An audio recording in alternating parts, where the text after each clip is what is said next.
ಇವತ್ತು ನಮ್ಮ ಜಿಲ್ಲೆಗೆ ಒಂದು ಅತ್ಯಂತ ಸೂಚಕವಾದಂತಹ ದಿನ.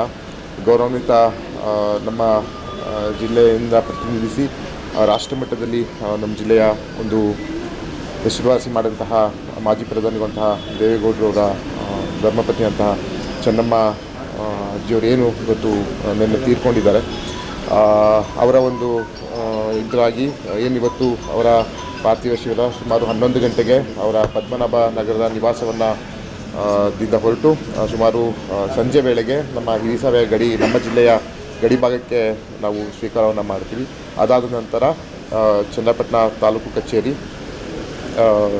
ಉದಯಪುರ, ಶಾಂತಿಗ್ರಾಮ, ನಮ್ಮ ಡೈರಿ ಸರ್ಕಲ್ಲು, NR ಸರ್ಕಲ್ಲು ಮತ್ತು ಮೊಸಳೆ ಬಸ್ಸಲ್ಲಿ ಮತ್ತು ಏನು ನಮ್ಮ ಹೊಳೆನರಸೀಪುರ ಕ್ಷೇತ್ರ ಶಾಸಕರಂತಹ ನಮ್ಮ ರೇವಣ್ಣ ಸರ್ ಅವರ ಒಂದು ಅವ್ರ ಮನೆಯಲ್ಲಿ ಪಾರ್ಥಿವ ಶರೀರ ಇರುವಂಥದ್ದೆಲ್ಲ ವ್ಯವಸ್ಥೆಯನ್ನು ಇವತ್ತು ಜಿಲ್ಲಾಡಳಿತ ನಾವೆಲ್ಲ ಸೇರಿ ಮಾಡಿದ್ದೀವಿ. ಸುಮಾರು 1400ಕ್ಕೂ ಹೆಚ್ಚು ಪೊಲೀಸ್ ಸಿಬ್ಬಂದಿಯವ್ರನ್ನ ನಾವು ನಮ್ಮ ಜಿಲ್ಲೆಗೆ ಡೆಪ್ಯೂಟನ್ನು ಮಾಡ್ಕೊಂಡಿದ್ದೀವಿ. ಸುಮಾರು 5 ನಮ್ಮ ಜಿಲ್ಲೆಯ ಜಿಲ್ಲಾ ವರಿಷ್ಠಾಧಿಕಾರಿಗಳು ಸೇರಿ 5 SPಗಳನ್ನು ನಮ್ಮ ಜಿಲ್ಲೆಗೆ ಹಾಕಿದ್ದಾರೆ. ಸುಮಾರು PSIಗಳನ್ನ ಸುಮಾರು 250ಕ್ಕೂ ಹೆಚ್ಚು PSIಗಳನ್ನ ಹಾಕಿದ್ದಾರೆ. ಒಂದು 60ಕ್ಕೂ ಹೆಚ್ಚು DYSPಗಳನ್ನ ಹಾಕಿದ್ದಾರೆ. ಹಾಗಾಗಿ ಎಲ್ಲ ರೀತಿಯಲ್ಲಿ ಮುಂಜಾಗ್ರತಾ ಕ್ರಮವನ್ನು ಏನೇನು ತಗೊಳ್ಬೇಕು ಅದನ್ನು ತಗೊಳ್ಳುವಂಥ ಕೆಲಸವನ್ನು ಜಿಲ್ಲಾಧಿಕಾರಿಗಳು, ಜಿಲ್ಲಾ ಪೊಲೀಸ್ ವರಿಷ್ಠಾಧಿಕಾರಿಗಳು, ನಮ್ಮ CO ಎಲ್ಲ ಸೇರಿ ಮಾಡುವಂಥ ಕೆಲಸವನ್ನು ನಾವು ಮಾಡಿದ್ದೀವಿ. ಮನವಿಯನ್ನು ಮಾಡ್ತೀನಿ ಸಾರ್ವಜನಿಕರಿಗೆ ಶಾಂತಿಯುತವಾಗಿ ಬಂದು ಮೃತರ ಅಂತಿಮ ದರ್ಶನವನ್ನು ನಾವೆಲ್ಲ ಸೇರಿ ಮಾಡಿ, ಜೊತೆಗೆ ಗೌರವಯುತವಾಗಿ ಅವ್ರನ್ನ ಕಳಿಸುವಂಥ ನಿಟ್ಟಿನಲ್ಲಿ ಘನ ಸರ್ಕಾರದ ಮುಖ್ಯಮಂತ್ರಿಗಳಾದಂತಹ ನಮ್ಮ DK ಶಿವಕುಮಾರ್ ಸಾಹೇಬರು ಸರ್ಕಾರಿ ಗೌರವದಿಂದ ಅವ್ರನ್ನ